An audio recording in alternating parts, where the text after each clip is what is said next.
Ben ritrovati. Un peschereccio è in balia delle onde in un mare in tempesta. Sta imbarcando molta acqua e se lo scafo non viene svuotato la barca rischia di affondare. Così alcuni pescatori prendono dei secchi e cominciano l'operazione di svuotamento. Ma subito si accorgono che il loro impegno non ha effetto a causa dei secchi che sono un colabrodo.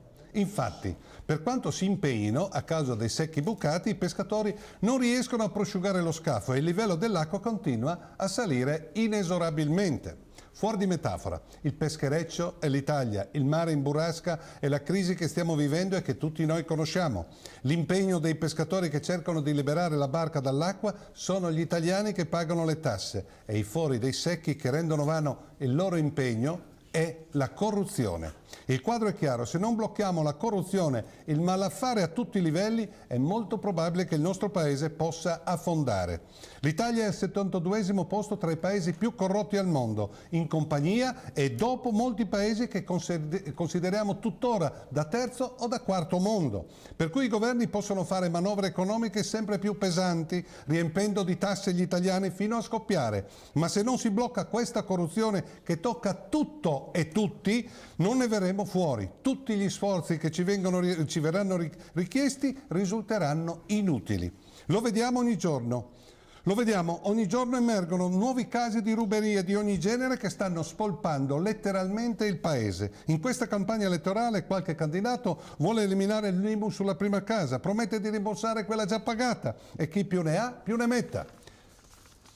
Pare che agli italiani interessi solo l'abolizione dell'IMU e poi su tutto il resto facciano ciò che vogliono. È un atteggiamento infantile, la società è molto più complessa e articolata. La metafora dei secchi bucati è chiara. Se vuoi che i secchi liberino dall'acqua lo scafo della barca, si devono tappare i buchi che rendono vani tutti i tentativi. Annunciare di togliere l'IMU e poi non far nulla per bloccare la corruzione, per l'Italia il fallimento è dietro l'angolo.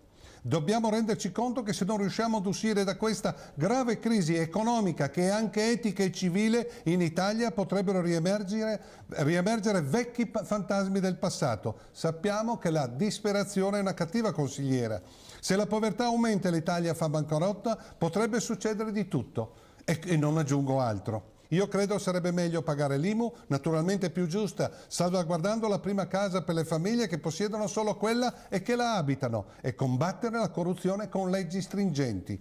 Con le leggi attuali i grandi corruttori, i reati dei cosiddetti colletti bianchi sono tutelati, hanno delle praterie aperte per continuare i loro sporchi intrallazzi a nostre spese. Bisogna combattere le grandi evasioni che non sono quelle dei piccoli artigiani e dei piccoli commercianti che sopravvivono con enorme difficoltà, ma dei grandi imprenditori, dei grandi finanzieri e degli speculatori naturalmente. È decisivo battere le mafie che controllano ormai vaste aree del paese e non solo al sud. E poi è vitale mettere la giustizia nella condizione di funzionare. Purtroppo, grazie alle leggi su queste materie emanate in questi 2 decenni, i grandi evasori, i grandi corrotti, i grandi corruttori che possono permettersi dei buoni avvocati non hanno nulla da temere.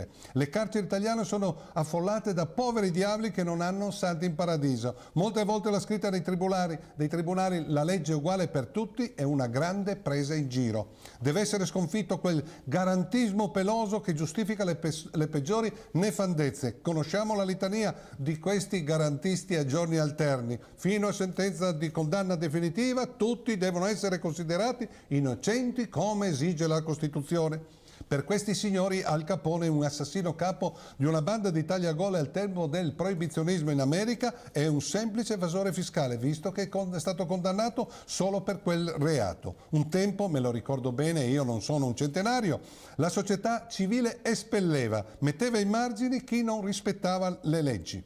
Oggi invece, tra guardie e ladri, molti cittadini scelgono di parteggiare per i ladri. L'etica pubblica della nostra società è totalmente cambiata, naturalmente in peggio.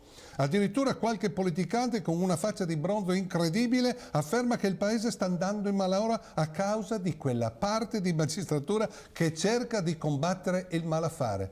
Fra qualche anno ce lo ricorderemo questo. Viviamo in un mondo rovesciato. Purtroppo questo è dovuto a decenni di rincoglionimento televisivo che ci ha frollato il cervello. Ci ha portato ad essere dei telespettatori rimbambiti che ci ha reso sudditi e non più cittadini di un paese civile. Ci vediamo mercoledì prossimo.